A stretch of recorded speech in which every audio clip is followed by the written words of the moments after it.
of the United States of America, and to the republic for which it stands, one nation, under God, indivisible, with liberty and justice for all. And I will call this Board of County Commissioners meeting, the Moffett County Commissioners, to order on Tuesday, October 14th, 2025. And Chair would move to approve the agenda as presented. Second. Any further discussion? All in favor? Aye. And Chair would move to approve the consent agenda items A through P. Second. Hearing 2 seconds. Any further discussion? All in favor? Aye. And did you not say you were pulling something? I'm sorry, Yeah, that's what I was thinking. the, public hearing staying in the JJ Minor subdivision. I was trying to catch it before, but that's why I didn't vote on that, because I was like, I thought you said you were. Oh, That needs to pull, they were unable to provide us one of the, required documents, prior to final approval. So I'm working with him on it. okay. I don't have a date when it will be back on the agenda because it's contingent upon two parties working together to finalize something. So as soon as I have that, it will go back on the agenda. Okay. So then Chair would move to amend the motion on the approval of the agenda, striking item 3 S2504 JJ Scott Minor subdivision final. Second. That amendment. Yeah, thanks. I wasn't aware. All right, anything else on that? Or anything else to change? Okay, all in favor? Aye. Aye. All right. Public comment? Come on in.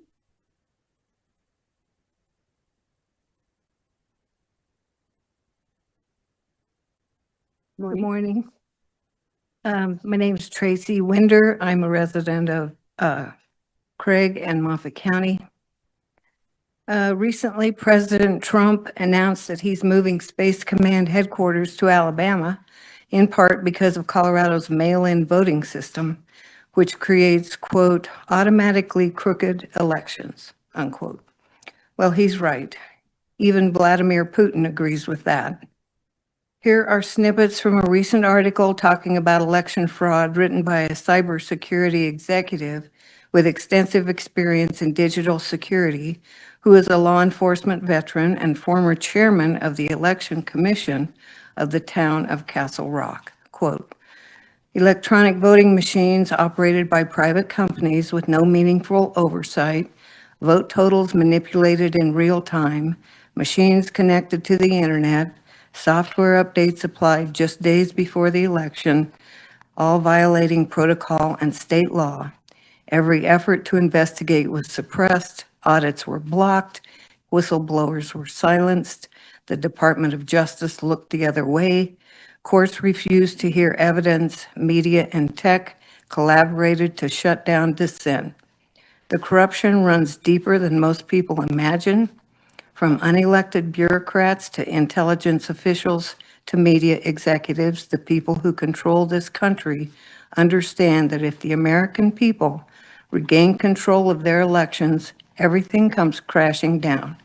They fear exposure and real legal consequences and investigations that are not run by corrupt prosecutors. They fear accountability and a population that stops obeying out of habit and starts questioning out of principle. If you can vote but cannot verify how your vote is counted, you do not live in a republic. If your government can censor facts, rig outcomes, and never be held accountable, then it does not serve you, it rules you.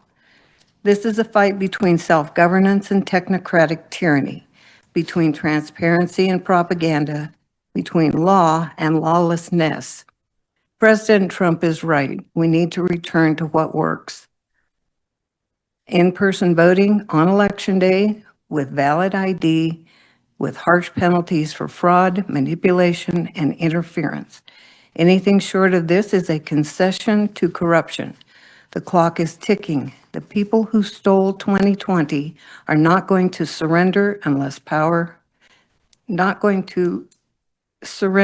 power unless it is taken back by a citizenry that refuses to live under lies. Unquote. Commissioners, our president recently stated that he was going to, quote, lead a movement, unquote, to return to what works, but he asked for our help in doing so. Change will have to come from the bottom up, not just the top down.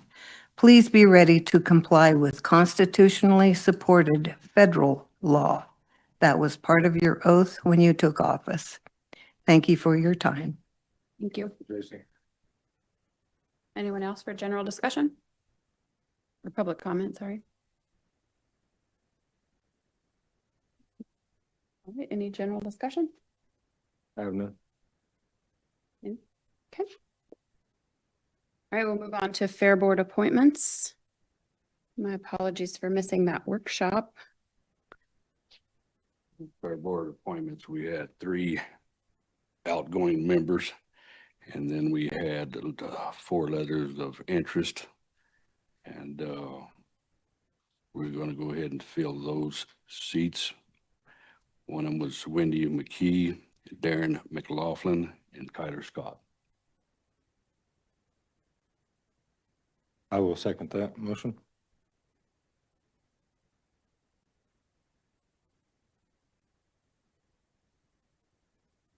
Okay.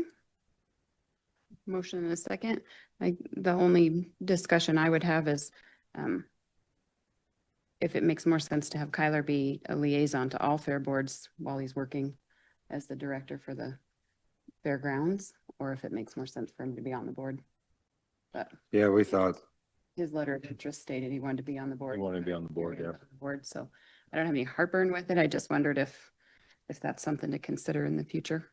Like, he works with them anyway, so now he actually gets a vote Yeah. on that instead of just being told what to do. So And I think the important part of just even being available at those meetings is he's aware of what their thoughts are going into the, I would just say thank you to Marty, Anson, Call, Camblin, and Liz Smith for their years of service on that board, so. yep, I agree. All right, anything else? Okay, so motion second to appoint Wendy McKee, Darren McLaughlin, and Kyler Scott to the Fair Board. All in favor? Aye. All right. Do have a public hearing at 8:45. James, how much time do you think you'd need if we sneak you in front of the hearing? Okay, so we'll move on to the Veteran Service Officer, James Brumblow, for the Veteran Services Vehicle Purchase and Lease. Thank you. So,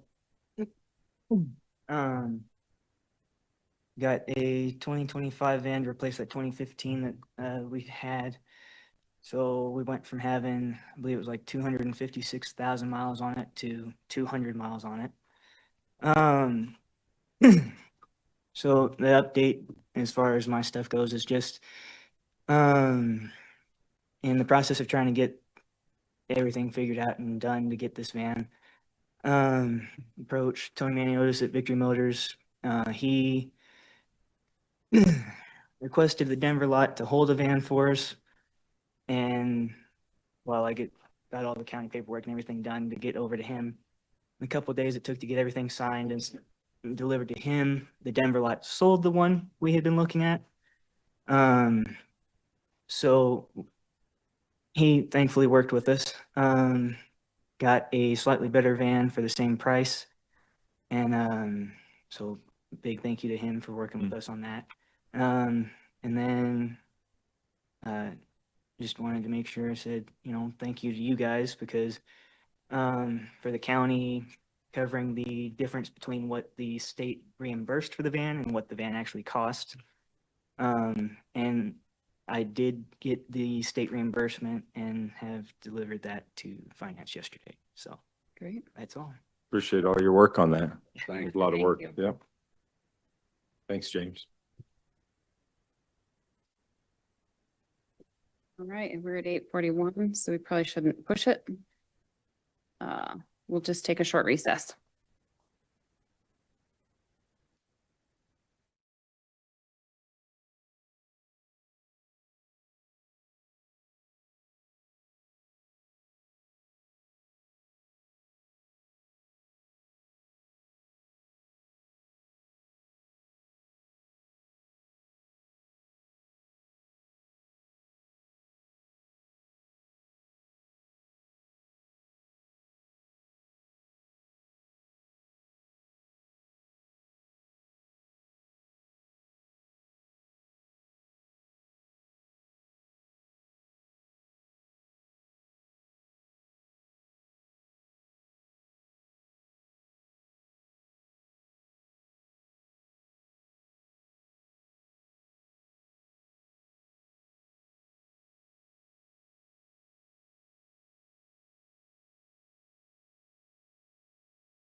And I'll go ahead and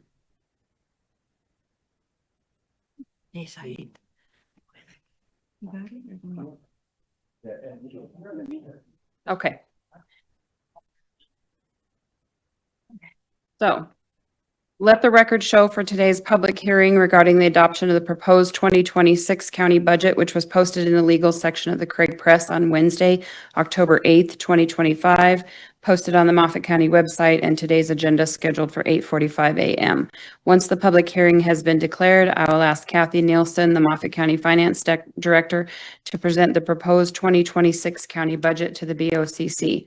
Once Kathy's completed the presentation, the commissioners may ask questions or make comments. I will then ask the audience if there's anyone who wants to testify either for or against. Any interested elector in Moffat County may testify once the public hearing has been declared and all information has been presented. For those who want to testify, you'll be asked to approach the commissioners, state your name for the record, and you'll be given 3 minutes to present your case either for or against. Erin Miller will be the timekeeper today. She will notify the BOCC and the speaker that 20 seconds remain before your time is up. No decision will be made during the public hearing. This is an opportunity for you to provide testimony in favor of or in opposition of the proposed request. Once all testimony has been heard, the public hearing will be declared closed and we will go back to regular session. I will then refer to my fellow commissioners to consider adoption of the proposed 2026 county budget, which is subject to change prior to December 9th, 2025. Kathy? Okay, good morning. Morning. Can you hear me? All right, so the 2026 budget is created through a compilation of figures submitted by elected officials, department heads, and boards. The budget document is submitted as a one-year operating plan setting forth the required and discretionary expenditures for public service. In order to balance the budget expenditures, the fund balance reserves beyond expected revenues are used from previous years. The 2026 Moffat County proposed budget totals $147,553,479, which is $6,225,875, or 4.41% increase than the 25 budget of $141,307,603. The budget is funded with revenues estimated and anticipated fund balance. One of the county's largest component unit budgets is the Memorial Hospital. The 2026 Memorial Hospital budget totals $88,936,202. The Memorial Hospital budget expenses are still being discussed. The remaining Moffat County budget without the Memorial Hospital component unit is $58,597,277, an increase of $2,692,468, or 4.82% more than the 25 budget. This increase is largely due to capital projects expense. Okay.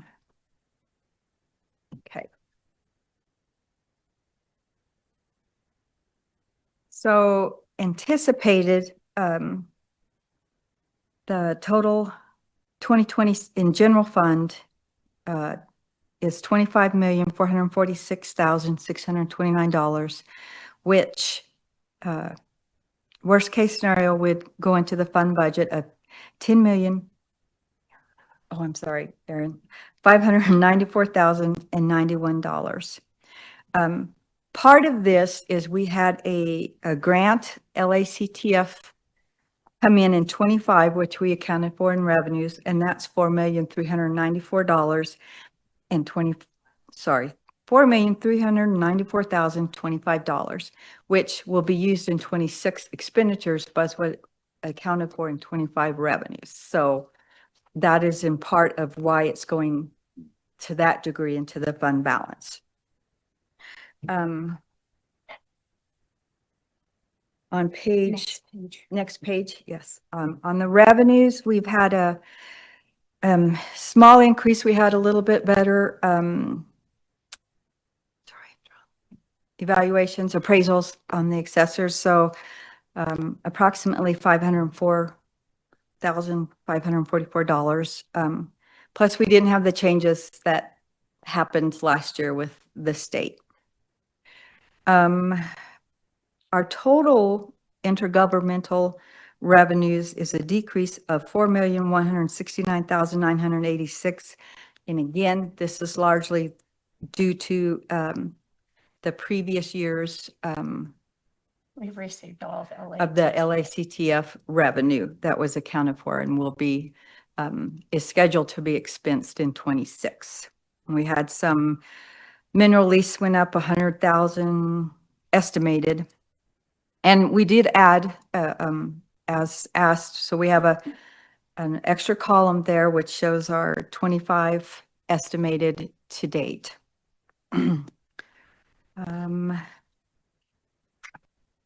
We also have a $372,400 increase in department fees charged for services. And again, this is just estimated 25's increase, especially as I just bringing them into a little bit more in line with the actuals received.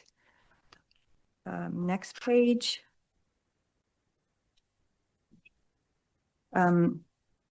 Interest, we have brought up from 250,000, which is fairly conservative under 25's budget. We've already received 806,000 and visited with the treasurer, and even with the proposed decreases, we still expect it to be pretty decent for 2026. So we, again, still budgeting conservatively, but increased it to 500,000 to bring it into a little bit more of an alignment.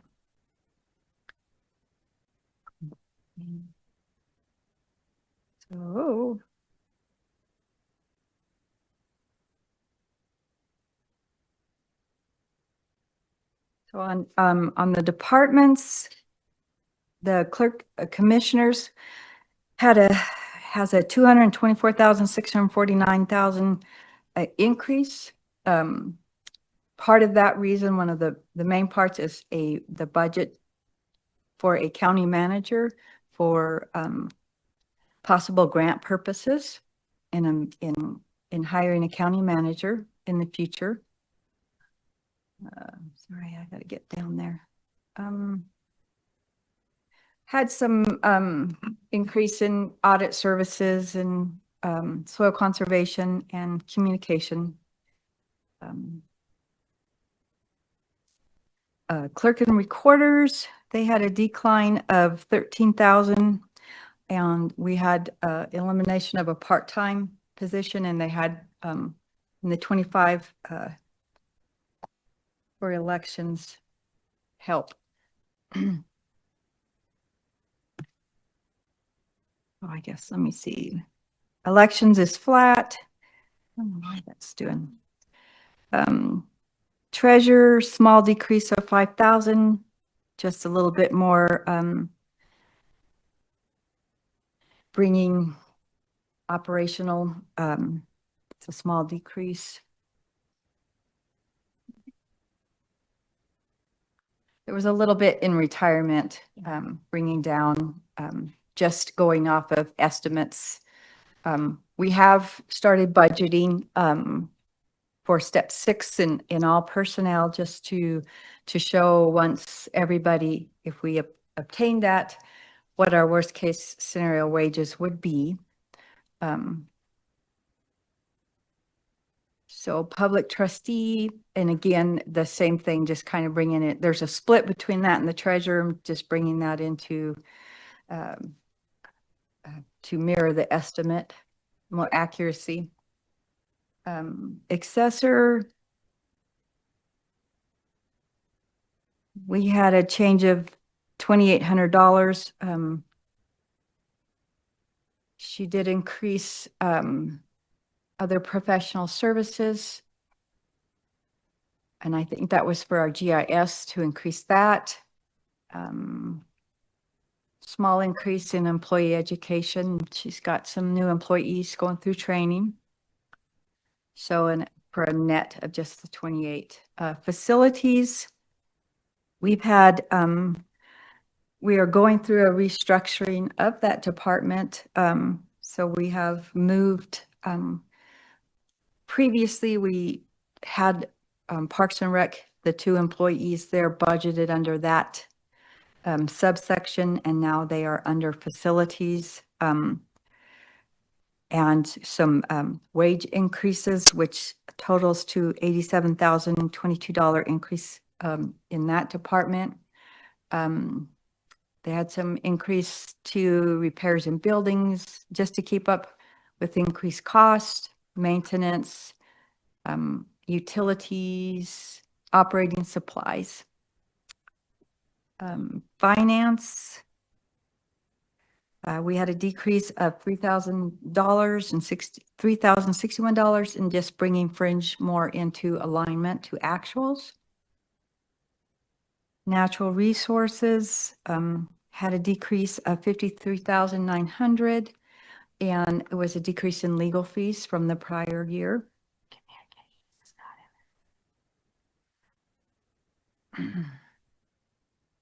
Human resources, a $6,860 increase, and again, a little bit of employee education and some insurances, and again, just with the rising increase. And safety incentive and dues and meetings. The DA, we kept flat on their budget. We did have a change of 5,966, but this was resulting from a change in the 25 budget that should have held that increase and did not. 24 budget. 25. Is this going to reflect the check that they gave us back that we're giving? No. From 24? Okay. No. Oh, yeah. IT, $32,760 increase, and it mainly is maintenance contracts and increase on that. The attorney, 3,200 decrease. It kind of netted out. We had some, a little bit of decrease in fringe, in other professional services did go, it went up. So it nets out to 3,200, just operational. Travel went down. Development services. And again, this department is a part of the facilities restructuring. So there's a $200,881 increase in wages, other professional services, in help with contract labor, with the planning of the event center. Surveyor, minimal change, pretty much stays flat. Sorry, am I not? You're not in order to what the Oh. budget says it is. So I'm she's sorry. trying to follow, but you're skipping 10 pages that way and 4 pages that way. I apologize. I just went off of the budget changes and I didn't even realize that. So I can go off of the departments. I'll go in order, Erin. So, Sheriff? Surveyors stays flat, small change. The next should be sheriff. Transfer out, okay.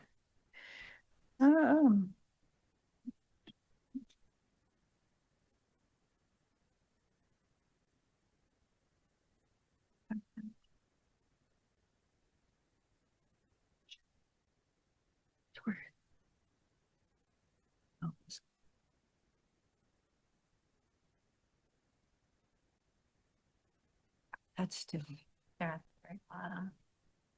There it is.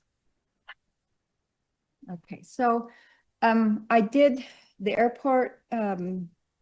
We had Candace went through a lot of upgrades and some capital in 24 and the end of 25, but is pretty much flattening out. She has a little bit, I think, to do, but so the transfer out is going back more into normal operations.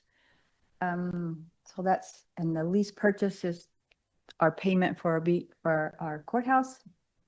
Jail went down. Jail, I did decrease the jail. I had increased when I first in 23, it was pretty low, so we'd increased it.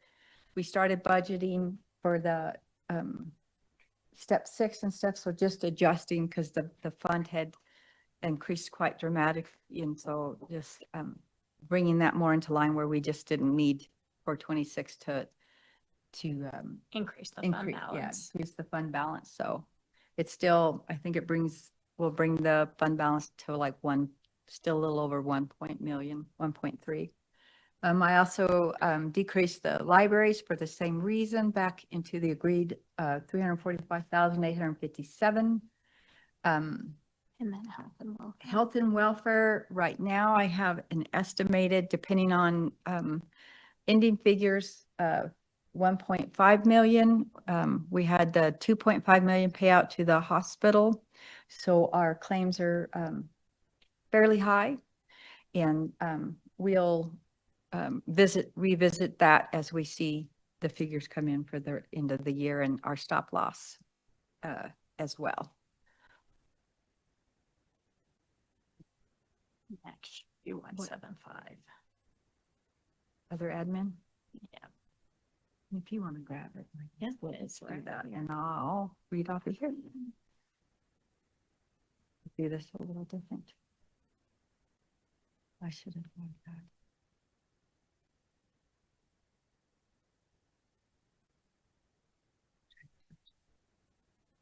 Other admin, we had an increase of 181,195, and that would be due to insurance. We still usually don't get in our CTSI quote that covers most of our insurance for the county-wide property insurance until November-ish. So we'll make adjustments then when we get that final quote and know what those numbers are. Go ahead, Aaron. You can go to the next.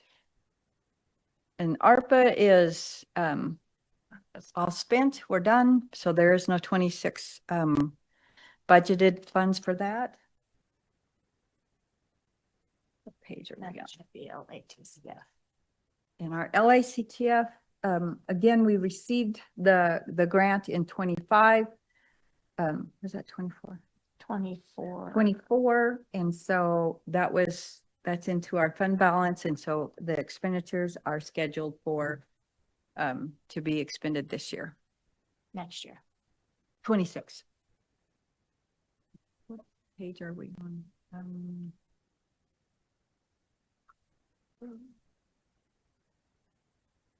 80 should be. District attorney is flat with that small change between budgeted for 25 and 26.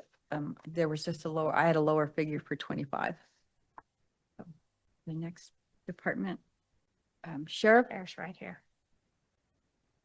So we had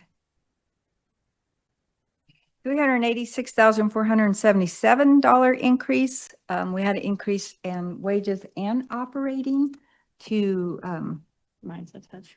keep current and retain personnel. Advocates was increased, showed an increase. I think that was Just the main wages and advocates. wages and advocates. So Corner. The next. 31.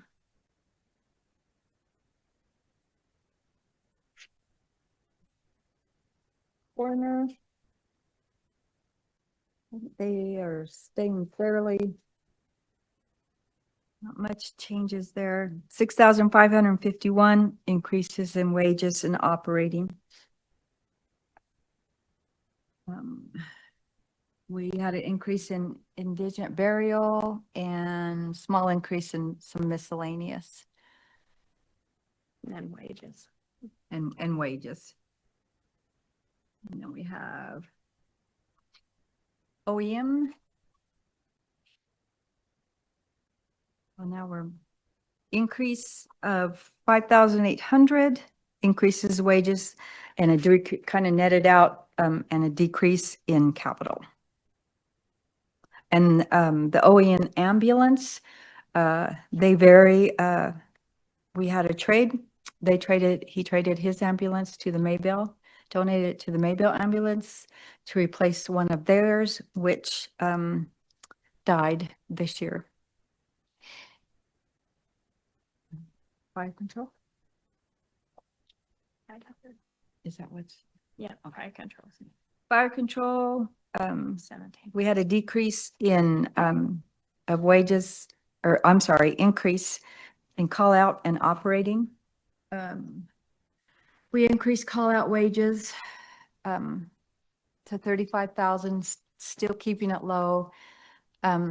Obviously, it all depends on the season we had. We had quite a few fires here recently, so right now our estimate for 25 is 63,000. Increased overtime to 11,000, food and meals and operating supplies, which is all a reflection of possible increases on the call out.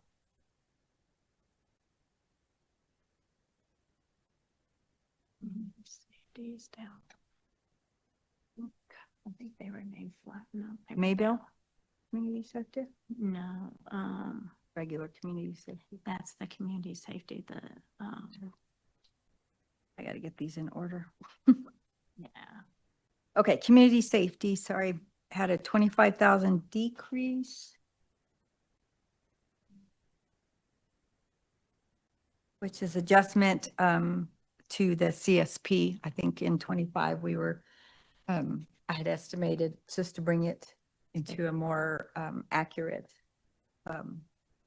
budgeting. It You was, already went over facilities next year. facilities, right, and facilities, just to recap, we restructuring and some wage increases for those personnel, so we did have a $87,022 increase. And then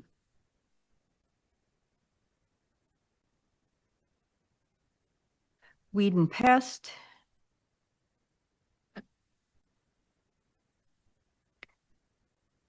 Had a decrease of 95,478, which is a result of decreased contract labor. He did have some small increase in operating. He now has a drone and for drone insurance. And decrease in capital. And we had some decrease in capital.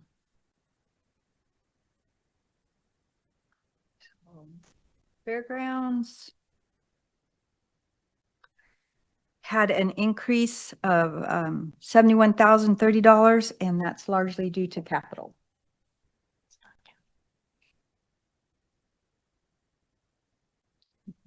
That was county fair. Cemetery. Oh, is it next county fair? No, Oh, no, I read it. Cemetery. you're right. Okay, sorry. Cemetery. An increase of 65,625, in part to an addition of a part-time person to help, and a, for landscaping, was budgeted 40,000. Previously, none was budgeted for that, and just small to buildings repairs and equipment.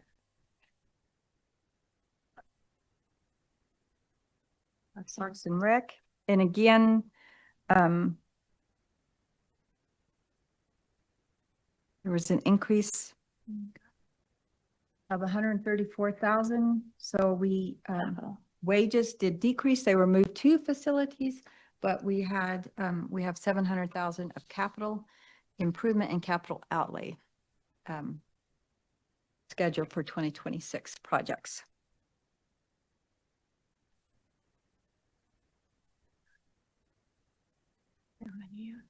Sherman Youth Camp is flat. No changes there. Maybell Ambulance, $3,000 decrease, part-time wages decrease. Had some changes, and so that was brought more into an accurate level. Maybell Fire has remained flat. Veterans, flat again. Youth Services, an increase, $37,106 increase in operating. I think just her wraparound services, just increase in her services that she provides. Okay. Her travel and her, her travel and her wraparound services. Health allotment is flat. Natural resources had a 53,900 decrease, and legal services.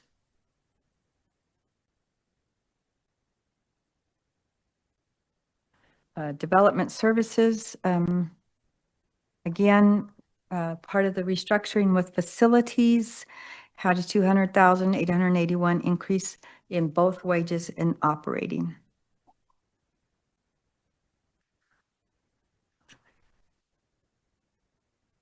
Hamilton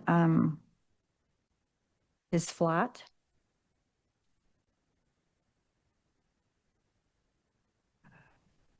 Mabel, we just had the community center had a 7,500 decrease, and they are part of the restructuring and bringing the wages more into part-time wages more accurately budgeted. County fair had a 2,635 decrease.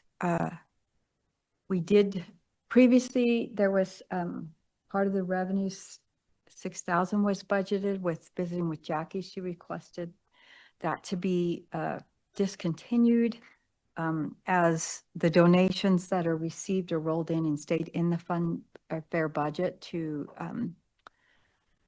be able to put on the fair each year. And so we had a little bit of the wages come rebalanced. Hers is split. The fringe was brought down to change an accurate level. Okay. Extension, just a $935 increase, which was the CSU agent salaries. Contributions, I think those were pretty flat. There was like $100 change is all. Okay, so that we had to sum up general fund. There was a total increase of $1,353,927. Road and bridge had an increase in fund total of $1,006,633, which is a potential increase of one full-time position in the parts department and increased operating. We increased in the expense of dust stabilization, the mag chloride, and capital.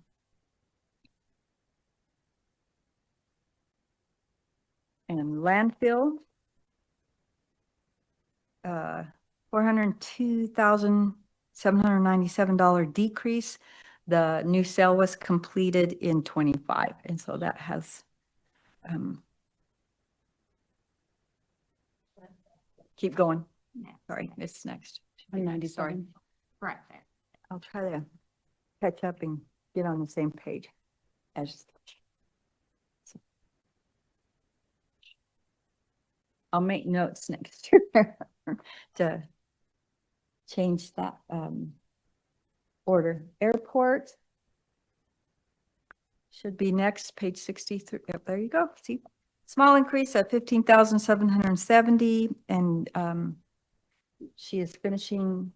Candace is finishing some capital. E91.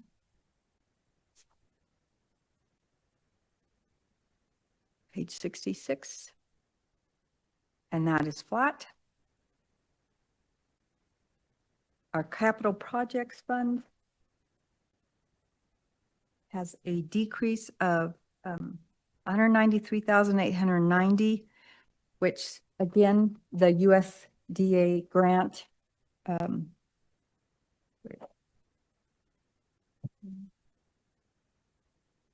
was received in 20 USD expenses in 24. And the revenue you're looking for? And we have Yeah. Yeah, it was received it. Well, So we had 223,000 left of that grant in 25 and 142,000 in 26. So that grant should be completely expensed in with 26 finishing some projects. Conservation, page 71 is flat. The library, page 73, we had a small increase netted out of 8,315. We did see an increase so far, 43,196 received in the marijuana tax towards the library. And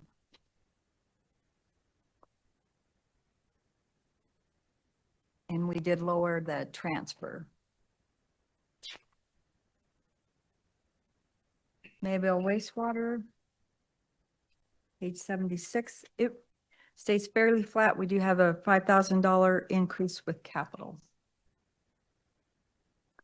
Health and welfare, just with an increase of $412,823. We've increased in our, but of course, we still have several months left to do, and we'll be into January in our claims of, right now, we're at $2,042,908, but estimated,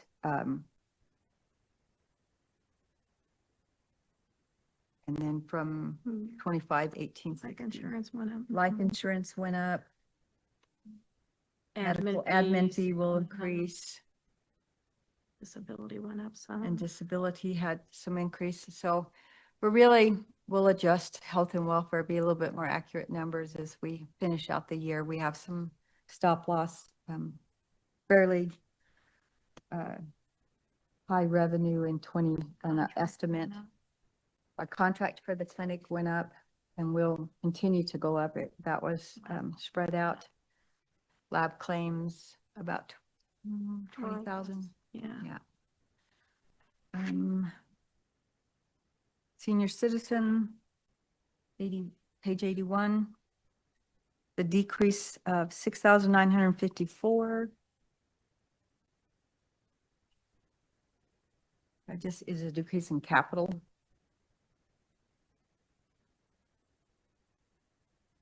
Internal Services Fund would be page 85. And that's flat. Small increase of 1,000, it's just operating. Lease Purchase Fund, that just, page 87, that just is where our payment goes through. And it actually stays, there's just a small change in the payment.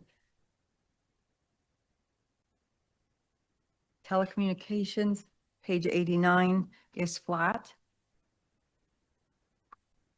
The MCTA, Moffett County Tourism Fund, 91.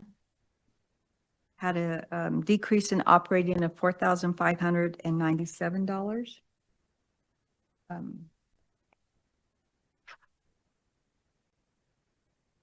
Jail Fund, which would be page 94.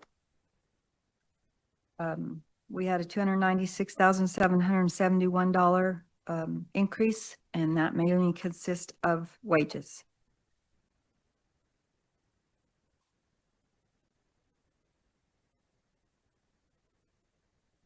There was a small amount of operating. Human Services Fund, 98. We had a decrease of 1,023,516, which the main difference is in 25, we had budgeted for 2.5 million in it's page 99, yeah, in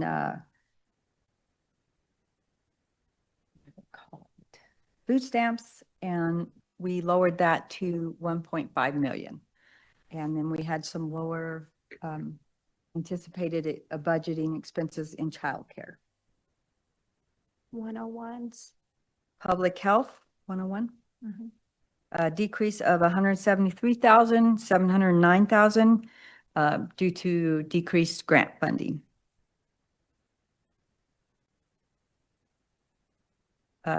Moffett County Local Marketing District, an increase of 249,702, page 104. Increase in potential operating, Just trying to just extend the funds. expend the fund depending on how the election goes. Housing Authority decrease of, No, I said all crime. sorry, asset. I think that's flat. That is 106. 106. Isn't on here. So if I'm that's sure. flat, then we'll go to housing. Oh, Oh, wait, no. It's, Asset did not do revenues this year, remember, because their fund balance is good, so they're not charging.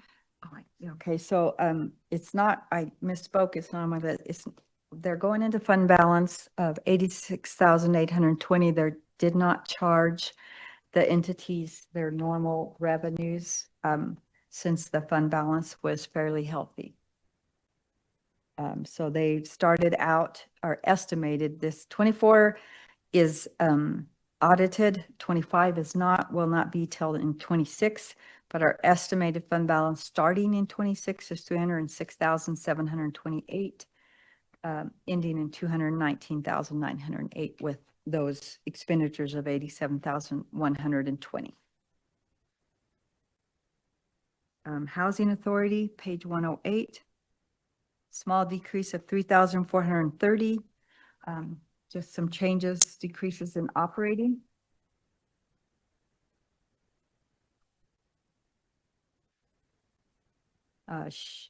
So we had, yeah.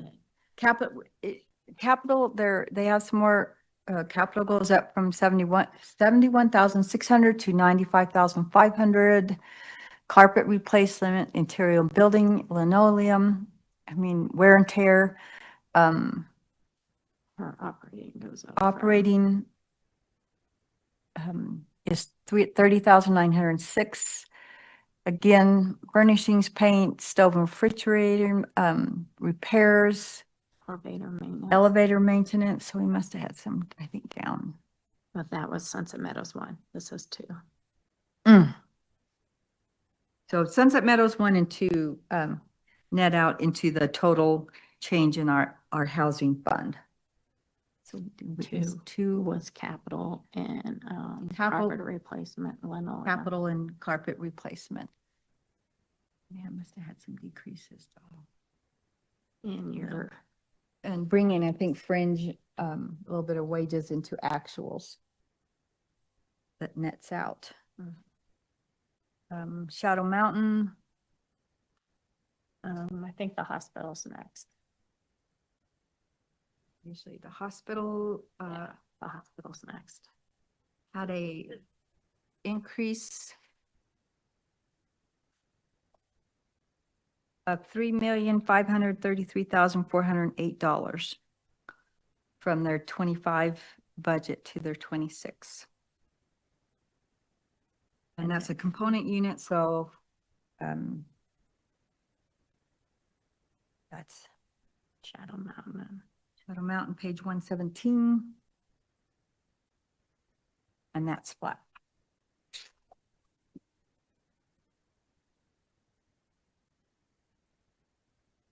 That, so we had total of all those funds, change is $5,072,563, of which the Memorial Hospital is 3.5.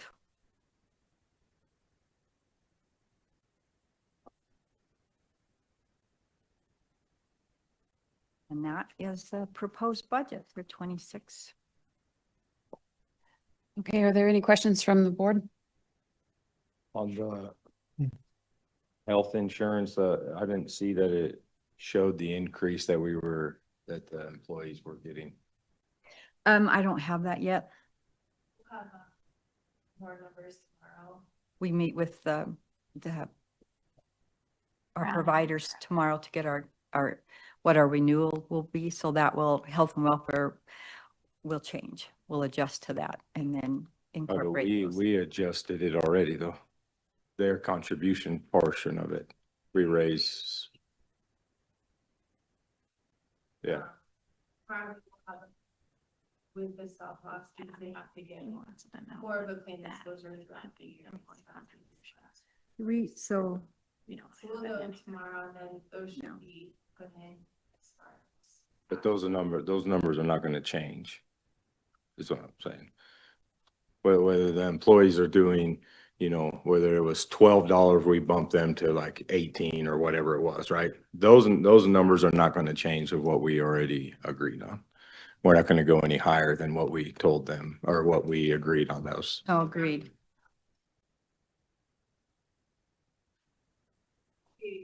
As a change by any means.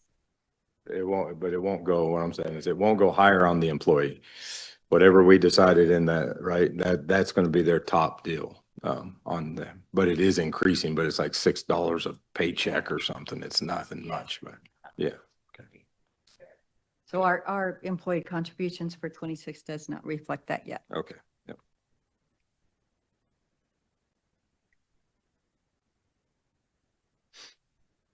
Any other questions?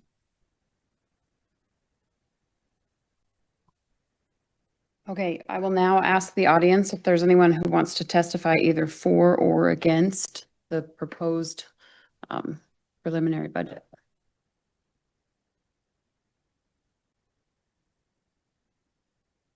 Going once.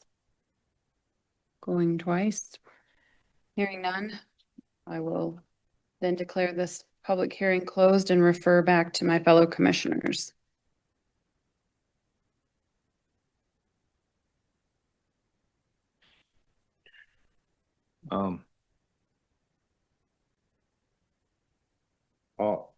I'll make a motion to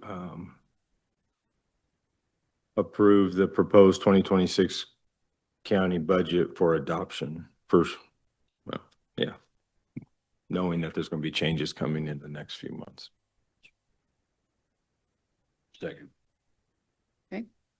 Motion and a second. Any further discussion? All in favor?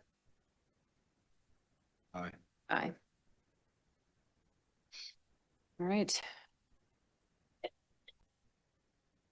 We also have public hearing for planning and zoning. We have pulled S 2504 JJ Scott Minor subdivision. Let the record show that today's posted public hearing regarding the following S 2506 Powell Minor subdivision and E 2503 Michael Martin exemption. Letters were sent to adjacent landowners. Information was posted on the county website. Legal ads were run 14 days prior to the Planning and Zoning Commission meeting. Once the public hearing's been declared, I'll ask Candace Miller, Planning and Zoning Coordinator, to present to the BOCC the requests as submitted. Once the presentation's complete, the commissioners may ask questions or make comments. I will then ask the audience if there's anyone who wants to testify either for or against. Any citizen of Moffett County may testify once the public hearing has been declared and all information has been presented. For those who want to testify, you'll be asked to approach the commissioner, state your name for the record, and be given 3 minutes to present your testimony, either for or against. Erin Miller will be the timekeeper. She will notify BOCC and the speaker that 20 seconds remain before your time is up. No decision will be made during the public hearing. This is an opportunity for you to provide testimony in favor of or in opposition of the proposed request. The commissioners have the option of asking questions or answering questions relating to the topic during the hearing process. Once all testimony has been heard, the public hearing will be declared closed and we'll go back to the regular session. I will then refer back to the board for discussion and decision on said proposal. Candace. Thank you.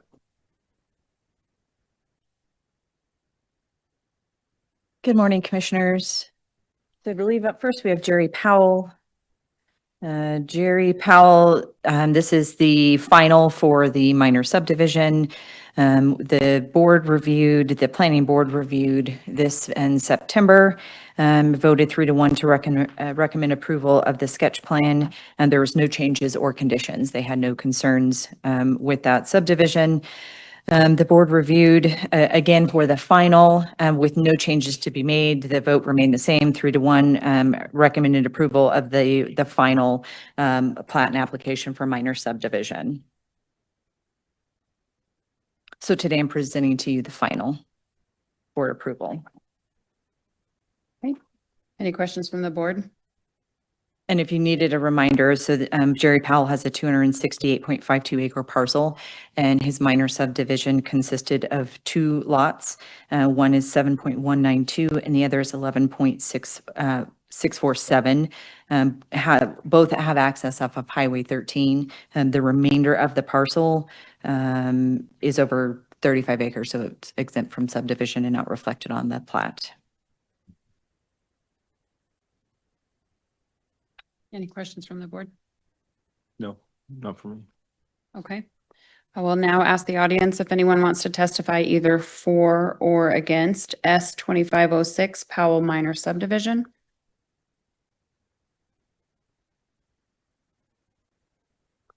One more time, if anybody would like to testify for or against S 2506 Powell Minor Subdivision. Being no one, I will declare this hearing closed and refer back to my fellow commissioners. Chair, I'll make a motion to approve application S-25-06, Jerry Powell, minor subdivision final. Second. Okay, motion and a second. Any further discussion? Hearing none, all in favor? Aye. Okay, we will now return to the public hearing for E 2503 Martin exemption. Candace? Michael and Brenda Martin submitted an application for exemption for 5 acres. The Martins originally owned a 35.54 acre parcel. They purchased the 19 acre parcel to the west of them. That parcel has been joined into one parcel.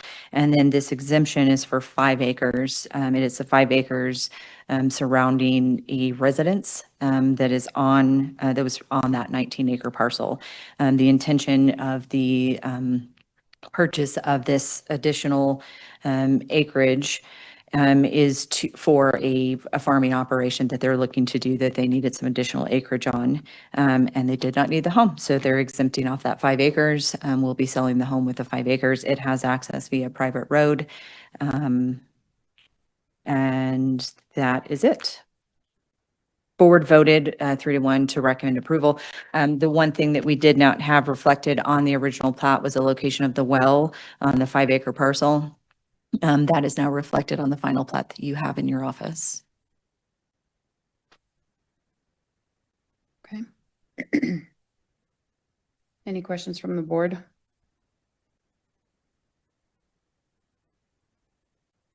Okay. We'll now present opportunity for anyone who wants to testify for or against E 2503 Martin exemption.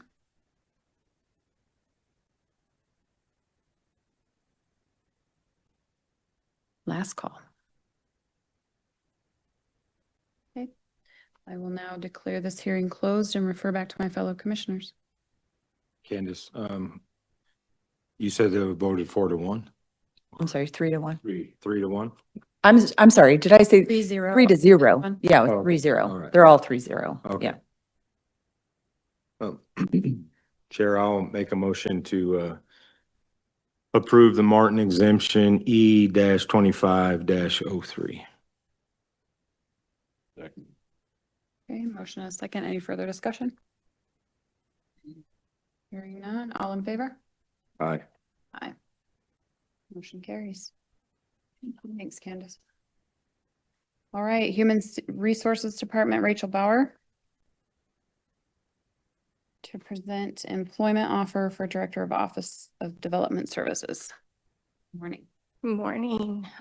So today I'm requesting the board's approval to fill our Development Service Director position. On October 6, 2025, 2 interviews were conducted with 2 candidates. Based on the candidates' qualifications and feedback received from the hiring committee, it is recommended to hire Kent Neal Binder for the position. So today I respectfully request the board's authorization to proceed with extending a formal employment offer to the recommended candidate today. And the employment status, it would be full-time with benefits. The salary range is $76,220 with the max pay at $95,275.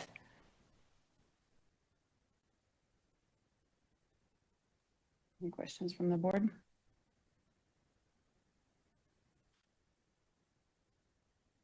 Chair will entertain a motion.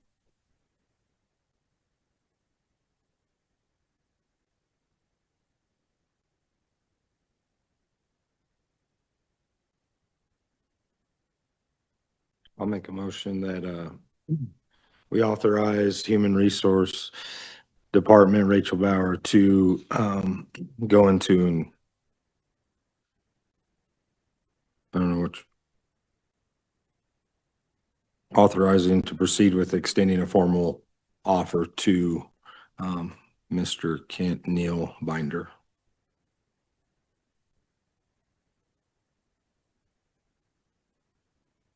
Second. Okay, I have a motion and a second. Any further discussion?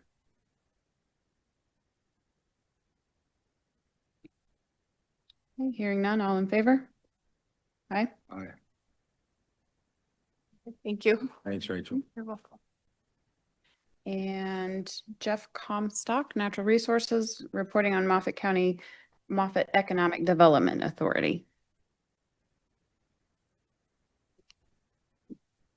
Thank you, Commissioners. So we have 2 action items in front of you for the authority. One is to approve a amendment to the establishment agreement, and the second is to adopt the budget, or to do the Commissioner's part of adopting the budget for the Economic Development Authority. We'll start with the amendment first, because that is needs to happen ahead of the budget adoption. Right now, the Economic Development Authority budgets require the commission and the council to add 3 committee members to help establish the budget for the authority. The authority, and then what the amendment does is it removes those 3 participants and allows the treasurer of the authority just to submit you a budget. And if you agree to the budget, like the one that'll be here today, no problem, we move it forward. It's a quick, efficient way to get a budget in front of the commission and the council. If you disagree with the budget, we default back to the traditional method of you appointing 3 people and the city appointing 3 people to work with the authority. So you still have a check and a balance if you disagree with the budget, but if you agree with the budget, this allows it to move forward much more efficiently. Tony, would you like to add anything to that? You were at the meeting. Yeah, I think every one of us, I think, didn't see that in the agreement or didn't Yeah. catch it, whether it was city or county, that why would the city appoint 3 people and then the county appoint 3 people when we have a 5-person board anyway, that should be putting the budget together. So to go appoint 3 extra people on either side to give that board a budget so that board can approve, submit us a budget just didn't make no sense. And it just got overlooked, I think, in the. And it was in a the first part. last minute change that happened. We had been Yeah. looking at the authority agreement for months. And then I actually think there was a miscommunication at our last meeting agree. and that got inserted. I agree. And then when we realized it was inserted, we said, we got to get that out of there. So the request I would have first is that you approve the resolution 95 to amend the Economic Development Authority agreement. And then our law firm has asked that in that motion, you also add a statement that to the extent necessary to waive the existing budget preparation procedures. And so they're doing that just in case there's a coverall that the that for some reason timing wouldn't allow us to implement this. They want the existing process waived. So it's a double protection to assure that the motion happens. One, support resolution 95 that would amend the agreement and, to the extent necessary, waive the existing budget process to allow this amendment to move forward. And to, we couldn't make the timelines, right? Because it happened so late. Yeah, the timeline was that in 2 days, you need to submit a budget to both city and county. Yeah, so existing that, or existing process to be waived is putting that involved in there as well. Just there was a timeline, was no way we could make that timeline. Right. By the time we got this thing set, got our board appointed and all the stuff that we had in the rule book, so.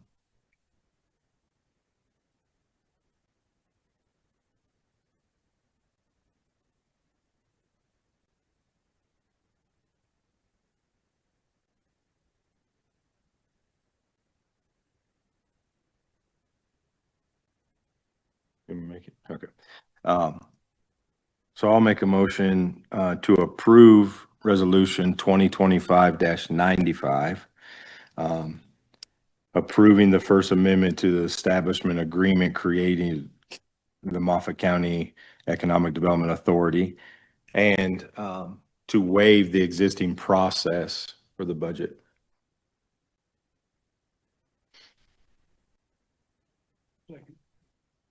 Okay, motion and second. Any further discussion? Hearing none, all in favor? Aye. And now we can go to the next 2 pages in this packet that are actually the authority's budget. There's 1 page that is just year 2026, which is actually the budget we're adopting. And then there's a second page that actually has a projection out to 2030. And I would actually like to just talk about the 2030, show you the whole picture of 26 through 2030. Let's move to that slide. And that way, what you'll actually adopt is only column that says 2026, but let's look at the big picture. 26 shows the $5,000 contribution that the city and the county have made. It shows a $5.5 million contribution from Tri-State starting January of 26. It does not have any Excel money in there at this point because that settlement's not finished. And it shows a 4% return, an estimated 4% return of $220,000. That's a $5.7 million income in 26.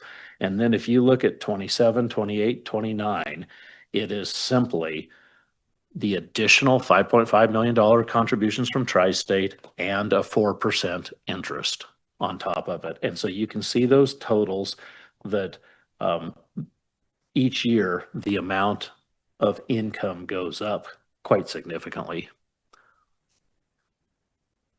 The expenses, well, which is the next set of lines there, show a estimated 1% cost of fund management should that happen, should there be a investment advisor. That would roughly be the estimated fees.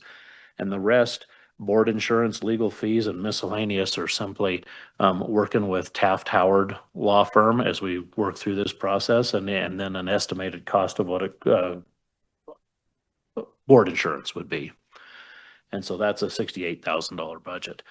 So if you scroll down a little bit more, Aaron, you'll be able to see that the total there is a fund balance at the end of year 26 of 5.6 million. And then you'll see how it jumps up to over or close to 24 million by the end of this, by the time you get to the year 2029.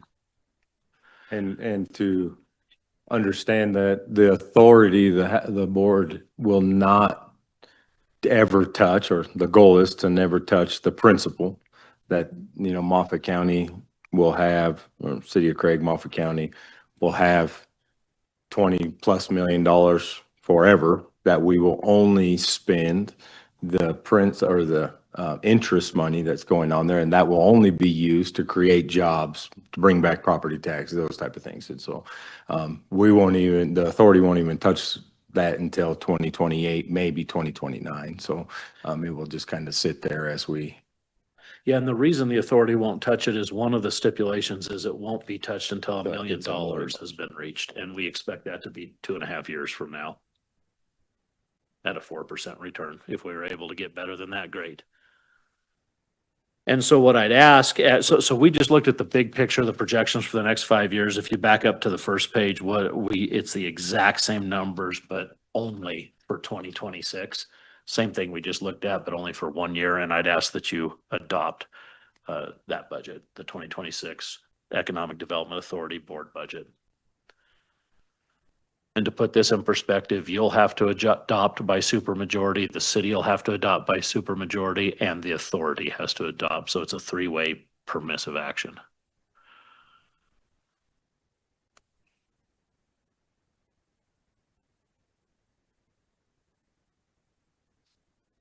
I am. Okay, Chair, I'll make a motion to adopt the Moffett Economic Development Authority budget 2026. Second. Okay, motion and second. Any further discussion? Thanks for your work on this.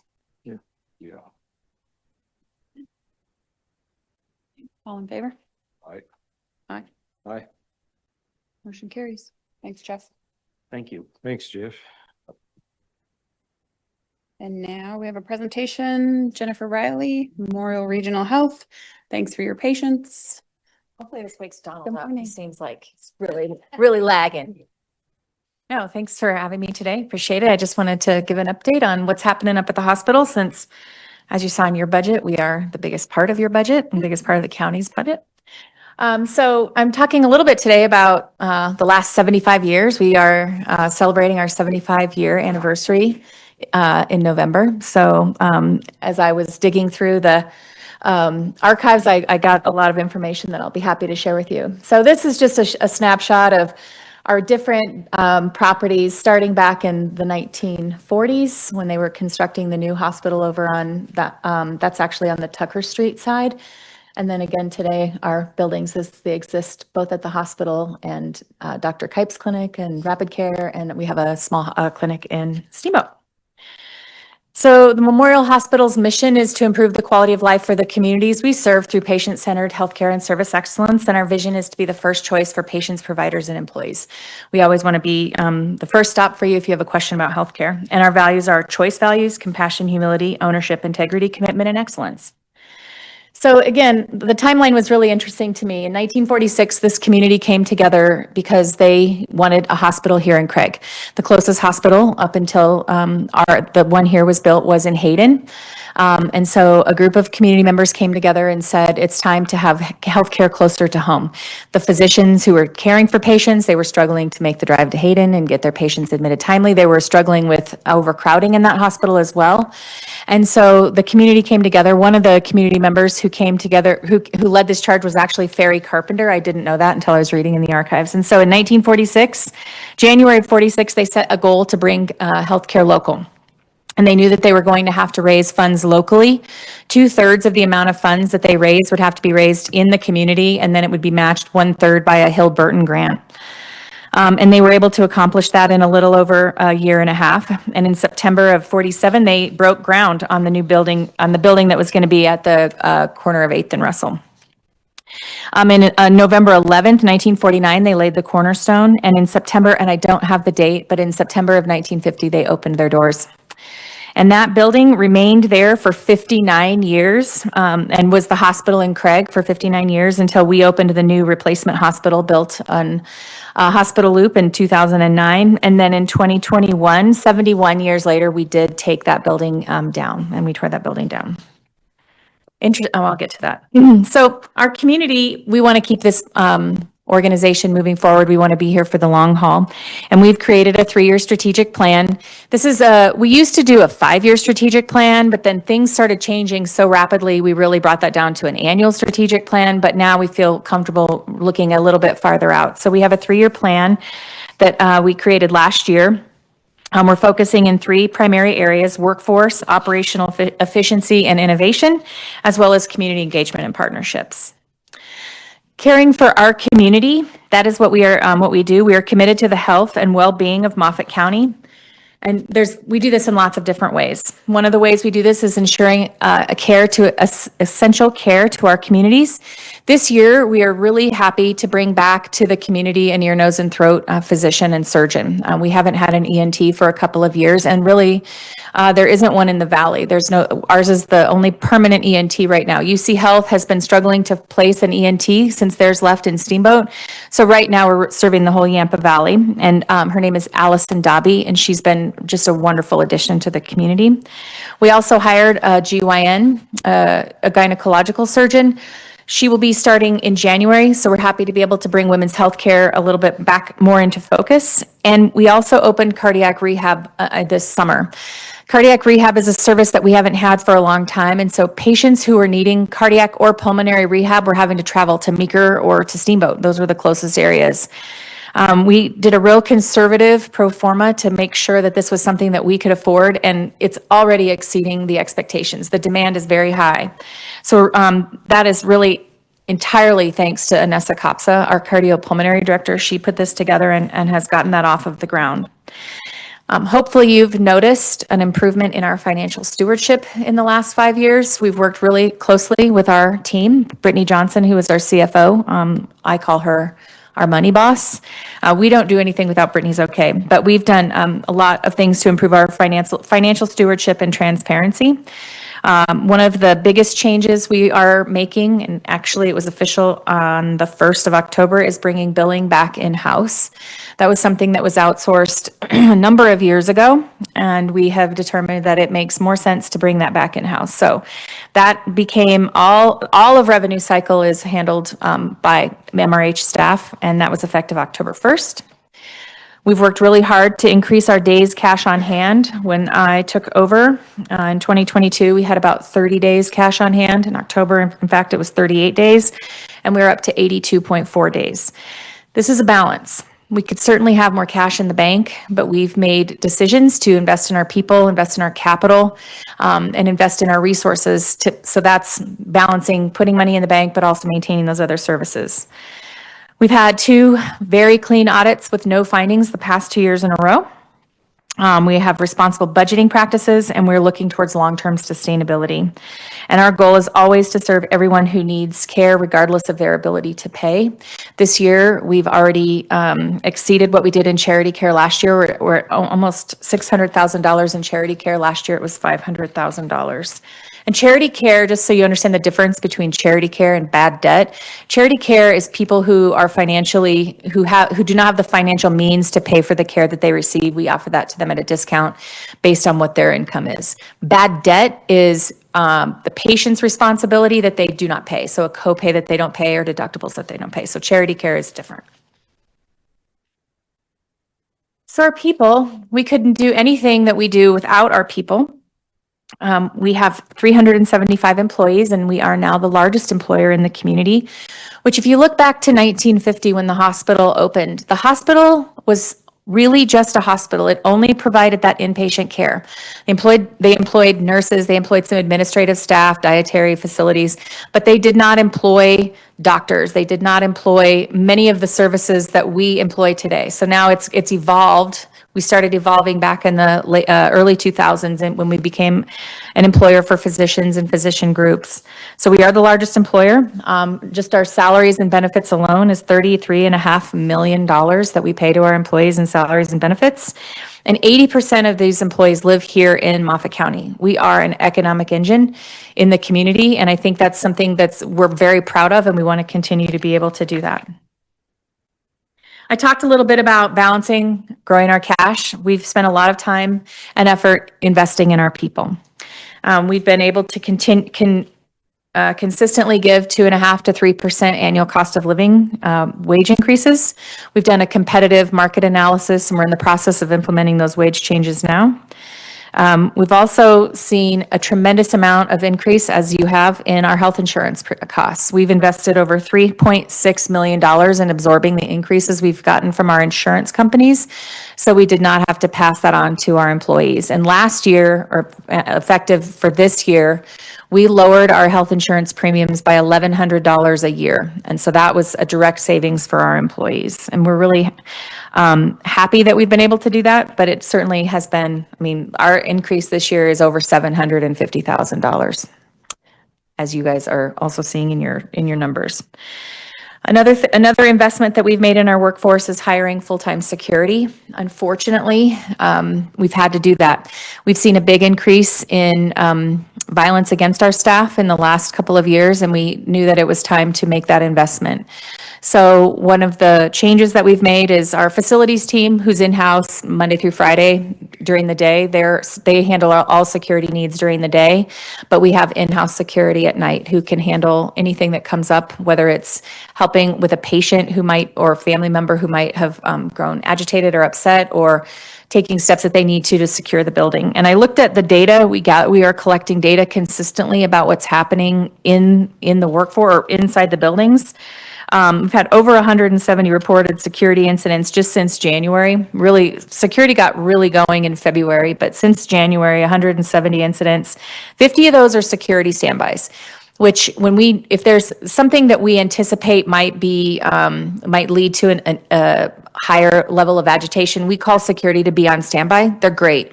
They're very low key. They're more behind the scenes and just there to be ready. But that's been a super addition to our staff, helping them feel safe.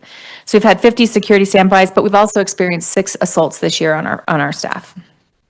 That's in 9 months. Workforce is a challenge across the industry, and certainly not just our industry, and we've taken recruiting and retention into our own hands. We're working really hard to grow our own workforce. I think one of the changes in the way we think about our business is that we are 34 different business units. We aren't just a clinical provider. We aren't just nurses or doctors. We have business office jobs. We have facilities jobs. We've got computer, IT, cybersecurity jobs. We have lots of different jobs. And so we're working really hard to expose our community members to the different jobs that we offer. One of those programs that we just launched this year is the Mini Med School, and we're working closely with Boys and Girls Club and our school district. And this fall, we'll be working with the YVPS3 to bring over kids from Hayden and Oak Creek to expose them. It's a 3-day hands-on experiential learning program. So kids get to come in, they get to go through all kinds of different scenario-based learning and see what it's like to work in a hospital in all different aspects, both the clinical side and the non-clinical side. And really, it's been an eye-opener for kids who just thought, well, I don't want to be a nurse. Healthcare isn't for me. We had a student in high school who thought healthcare wasn't for her, and then she was experiencing what we do in our rehabilitation department, and that was just an eye-opener for her. So we're really excited about this program. Ages that you're doing that? Right now, we've been focusing on middle school through high school. We have really, I think, opportunity once the college kind of stabilizes what they're doing, creating these pathways. We'd love to start creating pathways for learning in our middle school on through high school. Say, okay, I really think I want to do cybersecurity. So this is what I need to be doing in middle school, high school, and then I could do this cybersecurity certificate at CNCC. We're working with CNCC right now on their RAD Tech program, the radiology tech. They got that launched. It was a long process for them. But they got accredited, and so now they're using our location, our site for the radiology learning, and then we host those students to do their internships, and then we're building that pipeline because that's a big shortage area. We've also really taken control of nurse recruiting. During the pandemic, we saw huge amounts of turnover in nursing. We had a lot of nurses leave permanent workforce and go into just trying to keep the hospital staffed. And leading up to that, there was always the belief that, well, we only want to hire experienced nurses. Well, sure. I mean, we all want to hire experienced nurses, but we realized that that's not practical. And we have a great pipeline with our community college. We understand that a lot of our students who go into the nursing program here at CNCC are local and they're non-traditional. They already have established families, they're already established here and they want to be here. So we thought, what a great thing to help them get through school. We sometimes, we create employment agreements, retention agreements. We'll support them while they're in school and then bring them back to work. And for the last few years, we've hired over 30% of the graduating class of nurses. So, and that's supporting all different aspects of the hospital. We've really reduced our reliance on travelers. During the pandemic, I think we were upwards of 30 travel staff in-house, and now we're down to a handful. And some of that is, I mean, I don't think we'll ever not have a couple travel staff. I mean, let me tell you, we have 5 of our night shift RNs are expecting. I mean, they're all going to be having babies soon, and it's hard to fill that, you know, you can't just fill that in-house. So we will always have a little bit of travel staff, but it's nothing like we were. We help put our employees through different programs. We've put a person through our sleep tech program. Several of our employees who worked in the lab have become medical lab technologists, so they've gone through that program. And then again, we have our mini med school that's exposing kids to lots of different healthcare careers. And really, it doesn't matter if it's not important to our staff, if it's not working with our staff, but we've seen a big increase in our retention. We do an employee satisfaction survey every year. Our goal is to get 85% of our employees returning the survey, and we want the satisfaction to be higher than 85%, and this year we did meet that. So 85% is of satisfaction is great. Of course, I'd love it to be higher, but I'll take 85%, and that's up from 69% satisfied in 2021. So we've seen a big increase in our employee satisfaction and a giant decrease in our turnover. Turnover in 2021 was 42%. I mean, and part of that was the pandemic. We were going through COVID and that was terrible. But our voluntary turnover is 15%. And we look at voluntary turnover. That's people who come and they decide this job isn't for them and they leave on their own. So 15% is well below industry standard, which is in the 20 to 22%, I think is industry standard. So we're doing pretty good on retention. We also work really hard to take care of our community in different partnerships. And some of the other ways we contribute to that health is for example, this year in our budget, or this year in 2025, we made a $100,000 donation to Northwest Colorado Health's Home Health and Hospice program.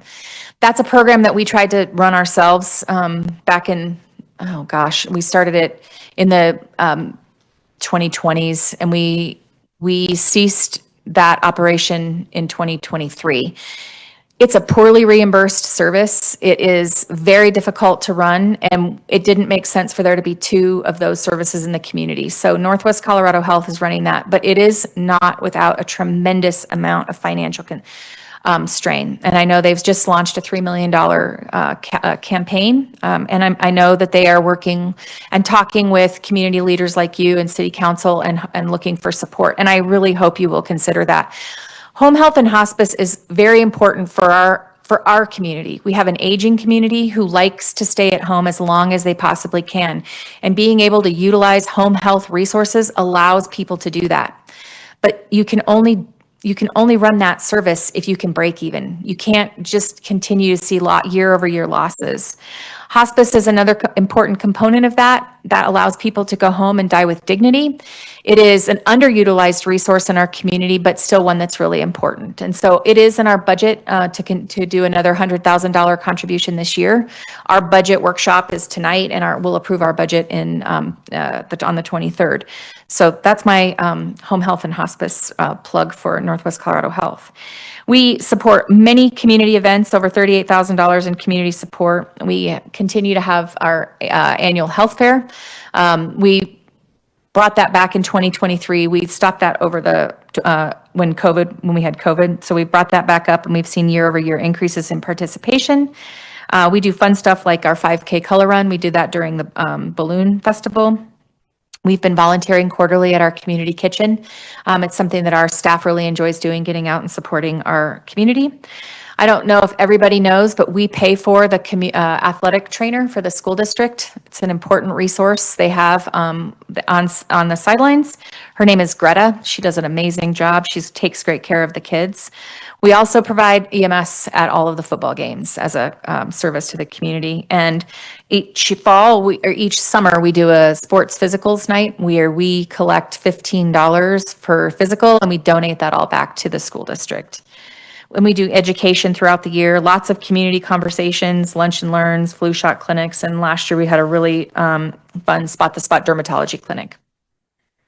So looking ahead into the next couple of years, we're going to continue to focus on people and technology. We have a big facility need in replacing our HVAC in our almost brand new medical office building. It is inadequate and it is not working properly. So we received a Colorado Energy Office grant to explore geothermal. And it looks like that is going to be the best solution for us to implement geothermal for heating and cooling in that building. We are also working with the college. There might be an opportunity to connect those systems, which would help balance those systems out and increase the efficiency of both.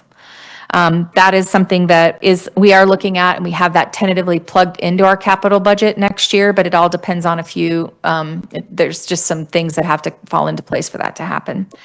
We'll continue to leverage artificial intelligence and automation in our processes. We already use some degree of AI in our charting. We can use some ambient listening to help our doctors get charts done quickly and same day, which really improves quality of life. We are preparing for what we're anticipating will be significant reductions in revenue with the passage of HR 1, the One Big Beautiful bill that passed in July. Colorado is expecting to see a $10.7 billion reduction to the budget for their Medicaid program. We will see that most significantly in the reduction in the hospital provider fee. So in a very, very tiny nutshell, every state who expanded Medicaid is allowed to tax its hospitals and take that, and they're taxed based on uncompensated care and Medicaid. They're taxed, that money goes into a pot, and then matching dollars are drawn down from the federal government. So, and then it's redistributed back, it pays for Medicaid expansion, and then what's left over is redistributed out to hospitals, again, based on that uncompensated care. So for us, we pay $1.6 million, we get back $6.4 million. We net that. So any reduction in that is going to directly impact the bottom line. Our bottom line last year was $5 million. So that's any change in that is going to affect us. We expect that those changes, if they become fully implemented, that the hospital provider tax reduction will begin in 2028 for us. So it remains to be seen what is going to happen. We are in the process right now. Colorado is applying for the Rural Health Transformation Program funding. HR 1 did set aside $50 billion for states to apply for funding. $25 billion is to be distributed equally among states with approved applications. The other $25 billion is expected to be distributed to no fewer than 14 states, but certainly not to all states. It is, in my opinion, unlikely that Colorado will receive the second half of that funding. So we're working just to get our application together. It'll be on the application draft will be on the governor's desk Wednesday of tomorrow, and then it will be back to HCPF, who's writing the grant, on the 30th of October, and then they will submit by November 5th. And those awards will be made end of the year, and then it will be incumbent upon providers to apply for those funds. We're going to continue to advocate for rural healthcare sustainability. I'm part of the Colorado Rural Futures Project, which is a group of rural hospital CEOs who are working to create a policy roadmap to create rural hospital sustainability. We expect to introduce some legislation in the 2026 legislative session to start the ball rolling on that. We're going to continue to advocate for independence and local decision-making. That was a priority when the hospital was established back in the 1940s, and we want to continue to be independent. That's our goal, and that is what makes sense for our community. And we will always work to strengthen partnerships to meet our community needs. And then just a little bit of not trivia. 1950 is when the hospital opened. It cost $191,000 to build that hospital. $150,000 was raised by the community. That is a significant, I mean, that's a lot of money. In today's dollars, $191,000 is about 2.2 million. So that's significant. $75,000 of that 191 was from the Hill-Burton grant. In 2009, when we built our new big, beautiful building on the hill, it was $40 million. So, I mean, it's just stunning to me, the differences. A nurse, interesting, I was looking at budgets. In 1960, the net operating revenue budget for the hospital was $197,000. This year, our operating budget is $81 million. In 1951, a nurse made $300 a month, and today a nurse ranges between $500 and $5,300 a month. So, and that $300 a month, today that translates to about $44,000 a year. So. And then finally, I would love to invite you to our 75th anniversary celebration on Wednesday, November 5th at the hospital from 4 to 7. And it's a community-wide event, so everyone is invited, and I would love it if you guys could make it. So that's what I have for you. Do you have any questions for me? No. Awesome. Yeah, hospitals come a long ways. Yeah, They're doing a great job. Thank you. Employees are happy and. yeah, for the most part. 375 employees. Thank Yeah, you. you ain't gonna please everybody. No, I appreciate it. It's an honor to serve our this hospital. One of the things that we're doing in light of the 75th anniversary is highlighting the families who work at the hospital. You know, we have multiple generations working there, and a lot of our people, you know, they've been born and raised here, and I'm one of those people. And it's an honor to serve. So, thank you. Appreciate it. it. I just have a snapshot with just some data. Thank you. All right. Hey, Jennifer, I know you did this for me before, but can you email me that survey? The employee survey? Can you? Yep, absolutely. Appreciate it. Right. And with that, we are adjourned. Trying to set records, huh?